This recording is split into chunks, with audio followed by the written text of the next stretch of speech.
Um homem da lei acusado de cometer 2 assassinatos. Vamos conhecer a história de Victor Prévost.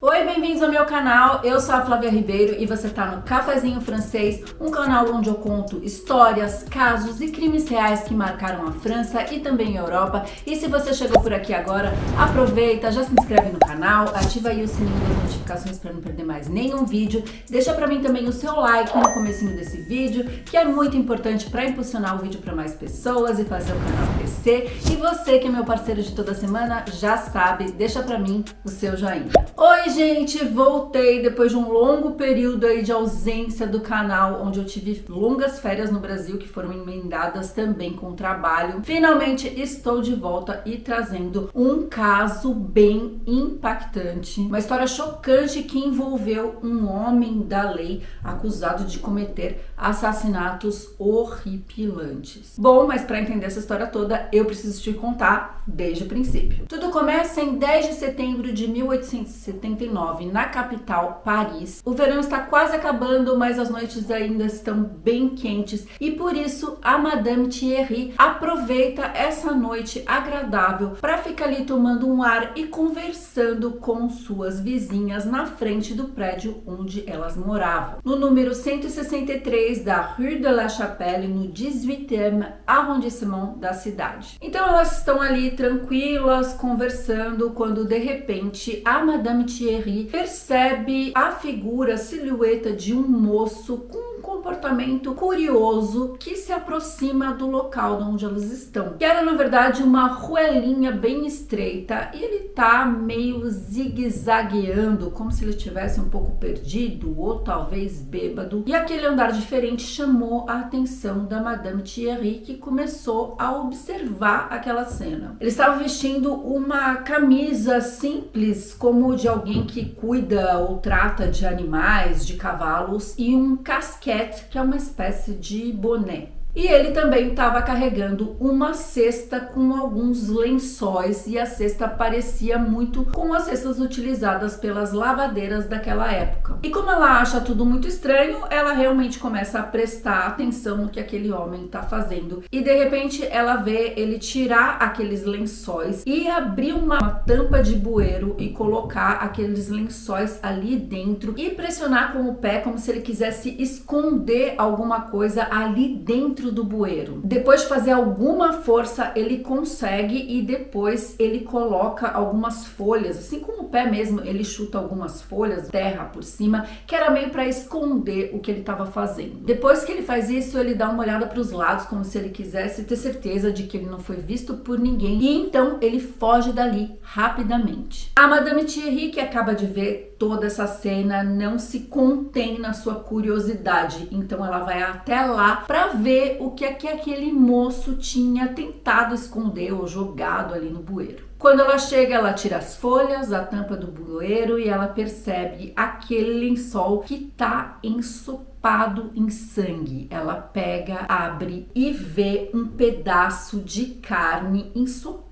de sangue, e ela pensa que aquilo deve ser algum resto de açougue, que algum açougueiro resolveu descartar aquele pedaço de carne ali. Porém, ela acha muito esquisito, porque os açougueiros tinham lixos especiais para fazer esse tipo de descarte. Então, por que um açougueiro iria até ali para esconder um descarte de carne? Então, muito desconfiada e também muito corajosa, ela decide pegar aquele pacote, aquele lençol, e levar até a polícia. Ela faz isso rapidamente porque ela tem medo que ela esteja também sendo observada por esse homem que acabou de jogar aquilo ali. Então ela anda bastante rápido e no caminho ela encontra um policial, Monsieur Hadi. Então ela conta a cena que ela acabou de ver, e o policial abre ali o lençol e também fica muito chocado com aquele pedaço de carne, e ele não tem certeza se aquilo é um pedaço de carne animal ou se era carne humana. Para tirar a dúvida, ele decide chamar o farmacêutico da esquina e um açougueiro para que os dois pudessem olhar e dizer dizer qual era a opinião deles. Ambos disseram que aquilo ali não se tratava de uma carne animal, e sim de um pedaço de braço humano. Inclusive, o açougueiro diz que aquele corte era um corte muito limpo e de muita qualidade, então quem tinha feito aquilo sabia exatamente o que estava fazendo. Chegando na delegacia, o comissário de polícia responsável, o Adolphe Lefebvre, escuta o depoimento da Madame Thierry e do policial, e quando ele vê o pedaço de carne em questão, ele também assume que aquilo ali é um pedaço de braço humano. Então ele vai até uma mesa, tira todas as coisas de cima, estende aquele lençol manchado de sangue e coloca aquele pedaço de carne humana ali no centro. Imediatamente ele chama todos os policiais de plantão naquela noite e diz para todo mundo que aquilo ali é um pedaço de alguém e que ele quer que aqueles policiais vasculhem todos os esgotos da cidade de Paris, todos os lixos, todas as ruelinhas, todos os possíveis locais onde se poderia esconder partes de um corpo humano. Na manhã do dia seguinte, os policiais conseguem remontar aquele quebra-cabeça macabro e ao todo eles encontraram 77 pedaços daquele corpo que estava ali então estendido sobre o lençol. A identificação era praticamente impossível, mas eles conseguiram perceber por aqueles pedaços que se tratava de um corpo masculino. Porém, uma parte muito importante estava faltando: a cabeça. No dia 11 de setembro de 1879, às 9 horas da manhã, a Madame Thierry é chamada novamente à delegacia para recontar a cena que ela viu na noite anterior. Ela repete tudo o que ela já tinha falado, dando os mesmos detalhes, mas de repente a silhueta de um homem que passa dentro da sala do delegado chama a atenção da Madame, que imediatamente vira para ele e aponta dizendo: foi ele que eu vi ontem escondendo o pacote dentro do bueiro. É o bel homme. O delegado então fica chocado porque ela está apontando para um homem da lei, um policial que trabalhava naquela equipe e que era subordinado àquele delegado. O nome dele era Victor Prévost. Então o delegado Adolphe pergunta para ela: Madame, a senhora tem certeza? Porque essa é uma acusação muito grave. Esse homem faz parte da nossa equipe. E ela insiste dizendo que ela tem certeza de que é ele, porque ela o conhece. Ela conhece o bel homme. Ele tinha sido seu vizinho e ele morou no apartamento de cima quando ela morava num outro prédio na Rue de Rose. Victor realmente era conhecido como bel homme, um homem bonito, porque era um homem alto, de aparência muito agradável, que chamava muita atenção das mulheres, principalmente quando ele estava vestido com o seu belo uniforme da polícia. Diante daquela acusação repentina, o Victor simplesmente fica atordoado. Ele não sabe o que dizer, ele fica pálido e depois de se recompor daquele susto e dar um grande suspiro, o Victor vira para Madame e diz: realmente a senhora está se confundindo. Eu não fiz nada e eu também nem sei do que a senhora está falando. Assim, o delegado convida o Victor para sentar, escutar a história que a Madame Thierry estava falando. E então ele nega, dizendo que no dia anterior ele estava de folga e que ele não estava naquele quarteirão e que ele mal conhecia aquela ruelinha L'Impasse du Pré-Maudit. Porém, quando o Victor faz essa afirmação, quem se espanta é o delegado, porque além do Victor morar naquele quarteirão, ele também fazia ronda por ali. Então, obviamente que ele conhecia a Rue de la Chapelle e L'Impasse du Pré-Maudit, assim como ele conhecia muitas outras ruas daquela região. E aquela conversa dentro da delegacia estava sendo acompanhada também por outros policiais que afirmaram ter visto o Victor Prévost naquela região na noite anterior, inclusive vestindo as mesmas roupas descritas pela Madame Thierry, uma camisa simples e um casquete. Inclusive, um dos policiais afirma ter conversado com o Victor, que disse que no dia anterior tinha ajudado um casal de amigos numa mudança e por isso ele estaria vestindo aquelas roupas. Diante dessa reação esquisita e da negação do Victor dizendo que não conhecia o bairro, o delegado achou melhor, só para tirar as dúvidas, mandar alguns policiais fazerem uma busca no apartamento do Victor Prévost. Então os policiais vão com ele até o apartamento que ficava no número número 75 Rue Riquet. O apartamento era bem pequeno, então tudo seria feito muito rápido. Os policiais olham a sala, a cozinha, nada de suspeito. Eles entram no quarto, dão uma olhada ali por cima, também tá tudo ok. Só que um dos policiais decide abaixar e olhar debaixo da cama. E aí ele vê uma panela com água e sangue e dentro dela está boiando uma cabeça. Imediatamente o Victor é algemado e levado de volta para a delegacia. E então ele não tem mais como negar, a não ser confessar que aquela cabeça faz parte daquele corpo que tinha sido encontrado aos pedaços na noite anterior. E ele diz que aquele corpo pertencia ao Monsieur Lenoble, um joalheiro que era conhecido dele. Ele explica que convidou o Monsieur Lenoble no dia anterior a ir até o apartamento dele para que ele pudesse escolher algumas joias. O Victor tinha a intenção de comprar uma corrente, um medalhão, talvez um relógio. Assim que o joalheiro chega ao apartamento dele, ele se senta e expõe seu mostruário em cima da mesa. E então se inicia uma conversa onde o Monsieur Lenoble vai dizer quais são os preços das peças. O Victor então decide comprar uma corrente de ouro e um medalhão e tudo ficaria 240 francos. Porém, o Victor não tinha aquele dinheiro para pagar ali à vista, então eles decidiram que tudo seria pago à prestação. Nesse momento, o Monsieur Lenoble tirou um carnê e ele começou a anotar quantas parcelas o Victor teria que pagar. Aquilo era uma espécie de nota que firmaria um compromisso entre as duas partes. Enquanto o Monsieur Lenoble estava escrevendo quantas prestações seriam pagas, o Victor aproveita esse momento de distração, pega uma barra de ferro e acerta com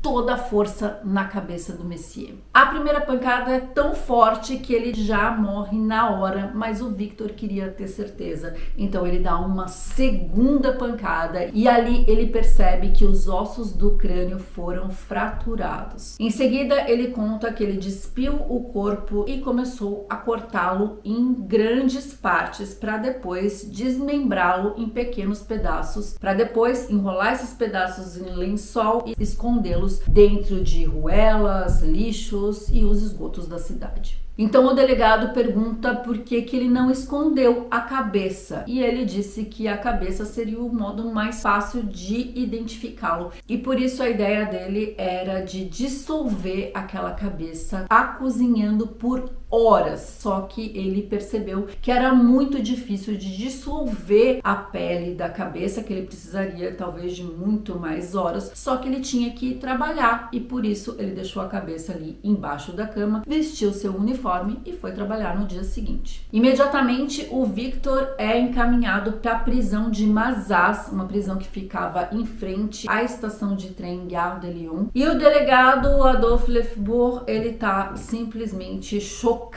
com aquele depoimento estarrecedor. Era um crime horripilante que ele narrou com uma frieza absoluta e sem dar o mínimo detalhe do motivo pelo qual ele fez isso. Aparentemente, o Victor tinha assassinado o Monsieur simplesmente porque ele não queria ter que pagar a dívida de 240 francos. Então o delegado resolveu investigar um pouco mais sobre a vida pessoal do Victor, interrogando os seus amigos, os seus familiares, as pessoas próximas, para entender um pouco mais sobre ele e sobre aquele comportamento tão bizarro. E afinal de contas, quem era aquele policial assassino? Victor Prévost nasceu no dia 11 de dezembro de 1836, na cidade de Mormant, que fica a mais ou menos 1 hora de carro de Paris. O seu pai, Pierre, era postilhão, ele conduzia as carruagens que entregavam as correspondências, e sua mãe era dona de casa. Victor tinha 2 irmãos mais velhos, Léon e o Adolphe. Aos 14 anos, ele foi trabalhar como aprendiz em um fabricante de treliças na Rue Saint-Jacques, em Paris. O Victor trabalhava e morava naquela fábrica e seu chefe era extremamente extremamente cruel. Desde adolescente ele era um menino muito alto, já bastante corpulento, e ele comia bastante, só que ele era bulímico. E assim que o chefe descobriu que ele tinha esse problema, ele começou a reduzir cada vez mais os alimentos que eram fornecidos para ele e para outros funcionários. O chefe sentia prazer de ver o Victor passar fome. O quarto que o Victor dormia só tinha uma cama com estrado, não tinha colchão. Ele dormia sobre o estrado ali puro.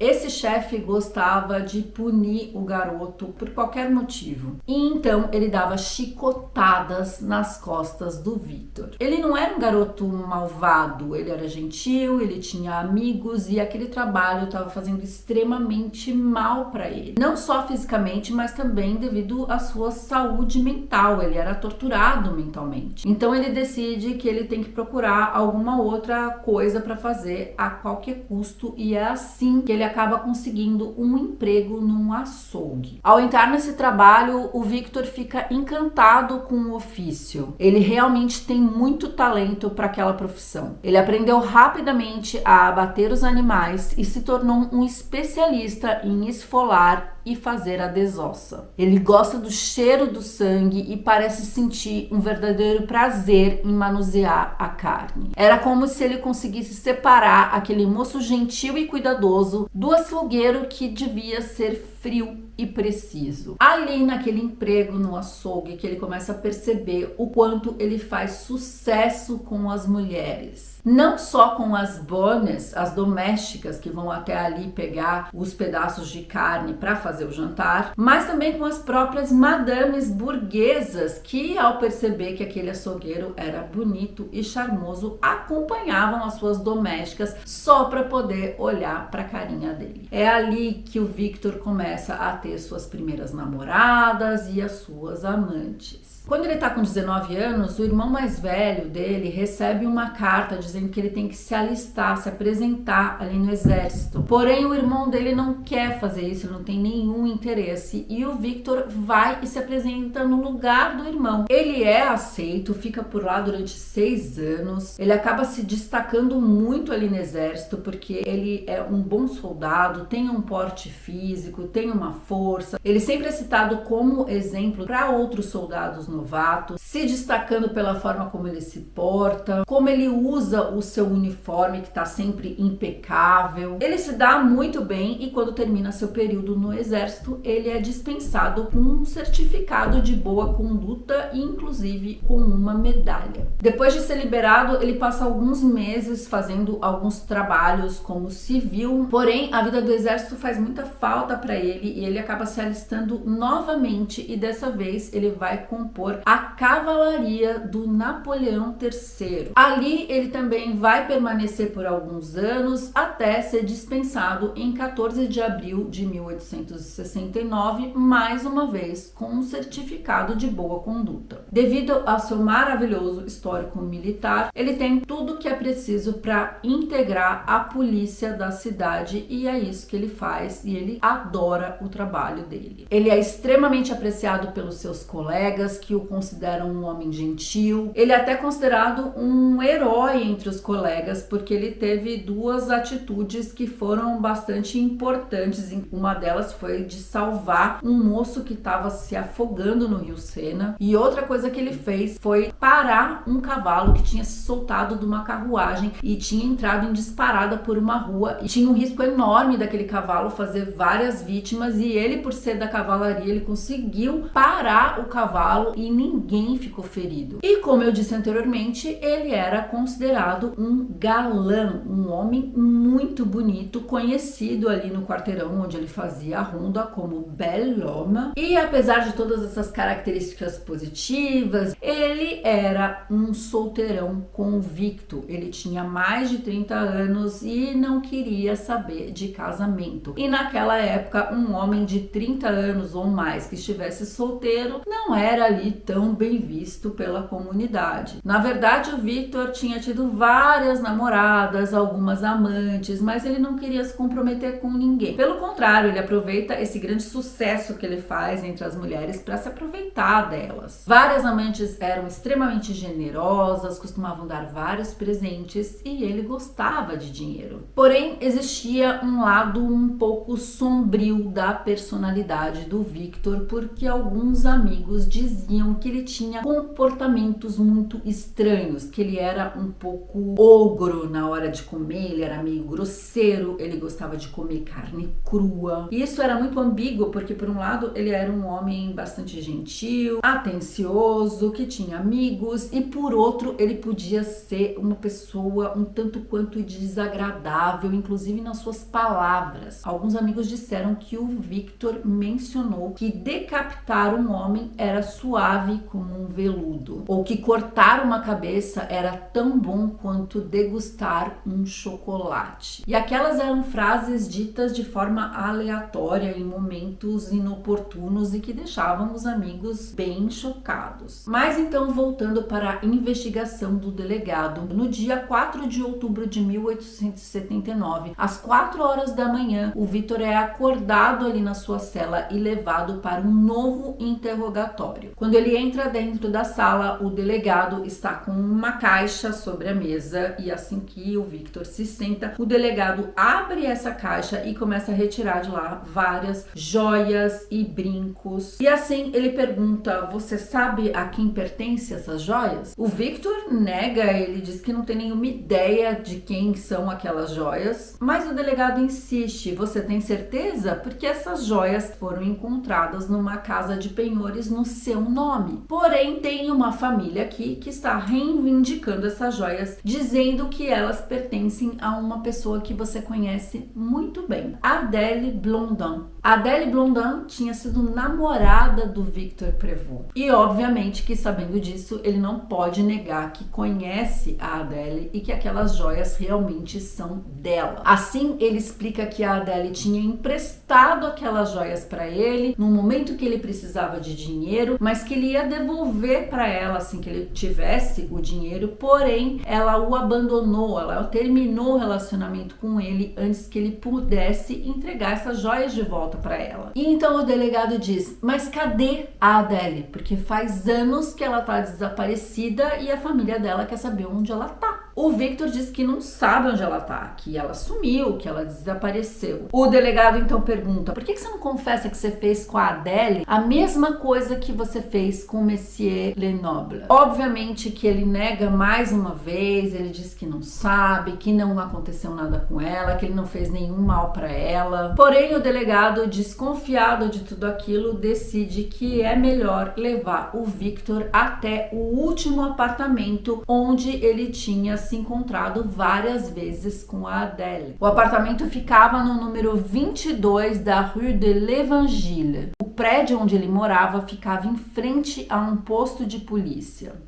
A equipe de policiais entra no apartamento acompanhado do Victor. Eles olham tudo que tá por ali, porém os móveis já são outros, tem outra família morando ali. Mas eles seguem direto pro quarto e ali eles ficam procurando algum indício que pudesse indicar alguma coisa, alguma situação estranha. Então eles arrastam a cama e veem na parede, na parte de baixo, perto do rodapé, marcas de sangue. E aquilo é suficiente para os policiais acharem que houve uma luta e um possível assassinato. Apesar do Victor não ser nenhum santo, né, ele já tinha confessado um crime, então provavelmente ele podia ter feito algo com a Adèle, me deixa muito espantada que depois de alguns anos do sumiço da moça, os policiais consigam ir até um apartamento e encontrar traços de sangue, porque outra família já estava morando ali, então quer dizer que eles nunca tinham limpado aquele quarto, aquela parede, porque, gente, hoje existe o luminol, então a gente sabe sabe que se alguém cometer um crime, depois lavar a parede, aquilo pode ficar por alguns meses ali e depois, se realmente com luminol, é possível ver os traços de sangue. Porém, naquela época, gente, não tinha nenhum jeito, não tinha nenhuma análise para ver se o sangue realmente pertencia a ela. Então isso é um pouco esquisito, mas bom, a gente vai ver que de alguma forma eles vão descobrir mais alguma coisa. A Adele e o Victor tinham se conhecido 2 anos antes, em 1874, e eles realmente namoraram por 2 anos. Ela era uma moça muito bonita, esforçada, ela trabalhava como governanta e realmente ela era apaixonada por ele.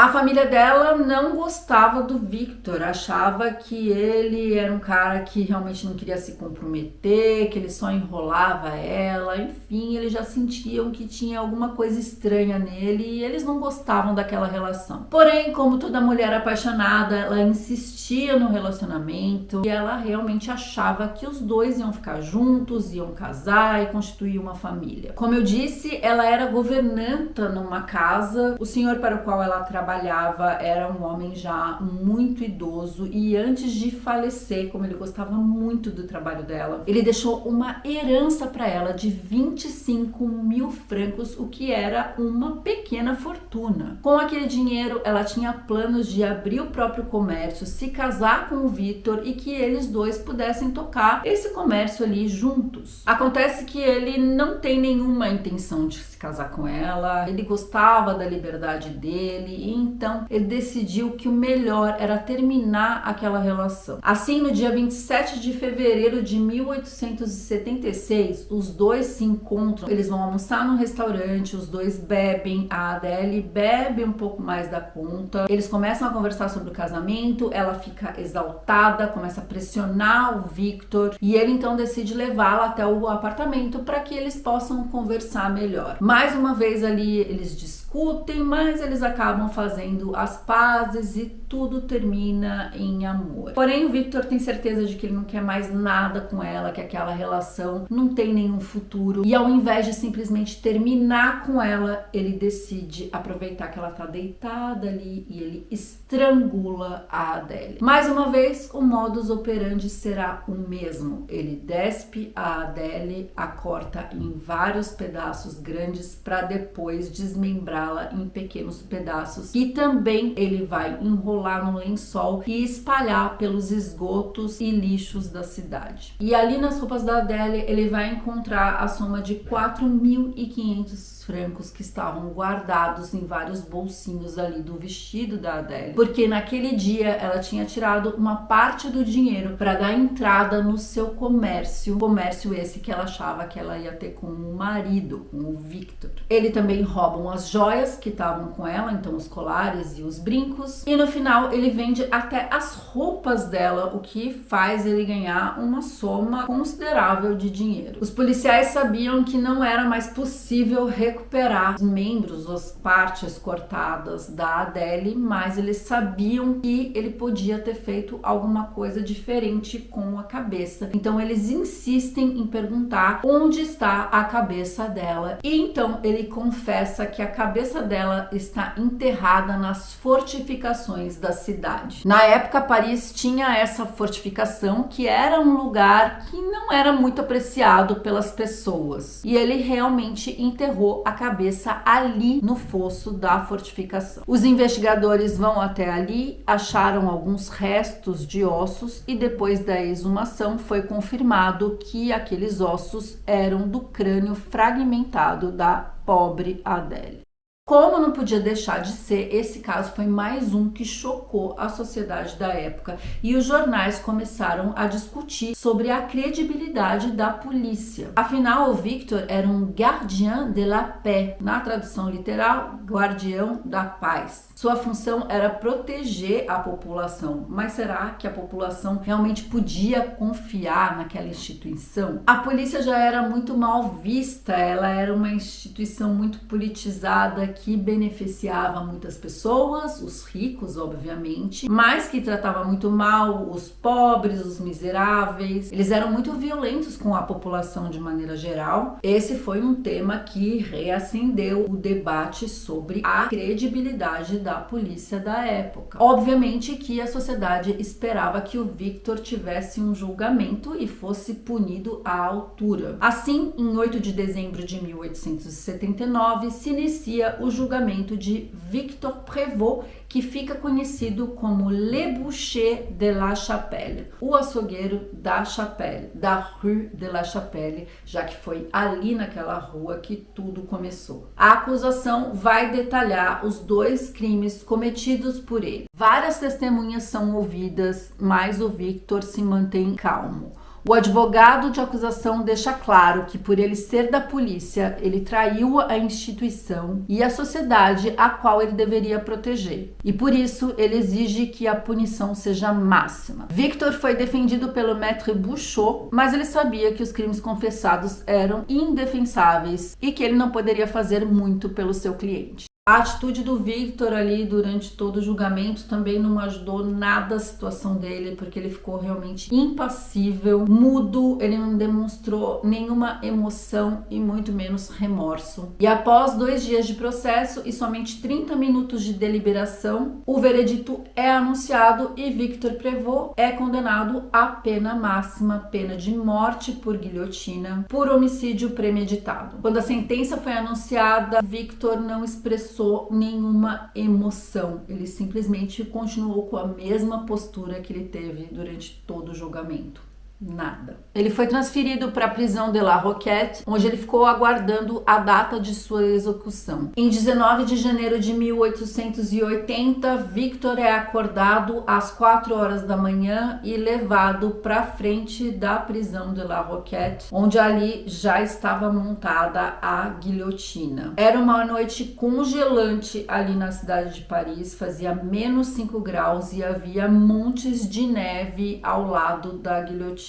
E por ali também já estava a população aguardando o condenado e também o carrasco que ia executá-lo, Louis de Blair. O Louis era relativamente novo na profissão, ele tinha substituído o carrasco Nicolas Roque e ele tinha executado somente 3 pessoas, então aquela seria sua 4ª execução e a primeira na cidade de Paris. A reputação dele não era nada boa, ele era considerado sem muitas habilidades e muito lento no processo de execução. O Victor é colocado ali na guilhotina, sua cabeça é encaixada, porém, conforme já previsto, o Louis demora muito para soltar a lâmina e se passam vários segundos e isso é muito angustiante, não só para quem está condenado, mas também para as pessoas em volta. Isso era extremamente mal visto, principalmente pelas pessoas que eram contra a guilhotina, porque essas pessoas acreditavam que se o preso estava condenado, o mínimo que deveria acontecer é que fosse uma morte muito rápida. Então, após alguns segundos de espera que pareceram uma eternidade, finalmente a lâmina da guilhotina cai forte e seca. Nesse momento, o público comemora, grita, aplaude. Enfim, o policial assassino é punido à altura. A cabeça de Prévost é levada para a Sociedade de Antropologia para que seu cérebro seja estudado. Na época, ainda se pensava que poderia se descobrir algo sobre os criminosos observando a morfologia do cérebro. Nada é descoberto e os médicos da época vão dizer ainda que o formato do cérebro de Prévost demonstrava que ele era uma pessoa extremamente inteligente. O corpo dele é levado para a escola de medicina e seria dissecado pelos alunos. Victor Prévost era um homem frio e narcisista que utilizava dos seus atributos físicos e do seu status de trabalhar na polícia para passar uma confiança para as pessoas e assim enganar e assassinar as suas vítimas. Um homem completamente desprovido de moral e que matava por ganância e por prazer. Muitos acreditam que o Victor Prévost não cometeu somente 2 assassinatos e que ele fez outras vítimas que infelizmente não foram descobertas. A verdade é que a gente nunca vai saber quantas vítimas realmente o Victor fez e se ele era um assassino em série. Mas agora eu queria saber de você, o que você achou dessa história toda? Você acha que o Victor tem mais do que 2 vítimas? Você acha que ele pode ter sido um assassino em série? Me deixa a sua opinião aí nos comentários porque eu quero saber. E vocês sabem que eu sempre marco os comentários com um lindo coração e tento responder todo mundo na medida do possível. E se você gostou desse vídeo, apesar da história ser horripilante, deixa pra mim o seu like, compartilha com seus amigos, se inscreve no canal se você ainda não for inscrito, porque sempre tem vídeo novo por aqui. Aproveita também e me segue lá no Instagram, @cafezinhofrancês, que inclusive por lá eu publiquei muitas fotos das minhas férias, publico sempre fotos do meu dia a dia e é um jeito da gente ficar pertinho por lá também. Muito obrigada por ter assistido esse vídeo até aqui. Bisous e au revoir.